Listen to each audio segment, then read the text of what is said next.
زمانہ جاہلیت کے لوگ بھی بیت اللہ کی خدمت کو، حجاج کی خدمت کو، اور زمانہ جاہلیت کے لوگ بھی بیت اللہ اور بیت اللہ میں آنے والوں کو سنبھالنا، بیت اللہ کے انتظامات، بیت اللہ کی تولیت، بیت اللہ کے اہتمام کو زمانہ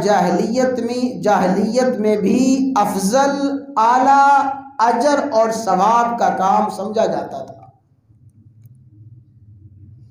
یہ زمانہ جاہلیت کے اچھے نظریات میں سے، زمانہ جاہلیت کے اعلیٰ افکار میں سے، افضل سوچ میں سے ایک سوچ یہ بھی تھی۔ یہی وجہ ہے کہ جس وقت امام الانبیاء، سید الانبیاء، سیدنا و مولانا محمد الرسول اللہ، بھائی سب کہہ دیں صلی اللہ علیہ وسلم کی بعثت مبارکہ ہوئی،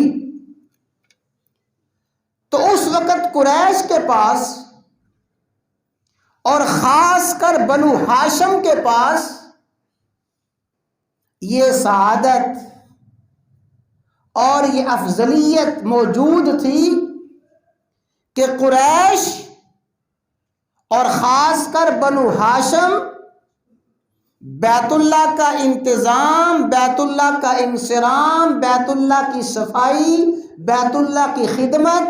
اور بیت اللہ میں آنے والے حجاج کی خدمت کیا کرتے تھے۔ اور اس سعادت کی وجہ سے، اس شرف کی وجہ سے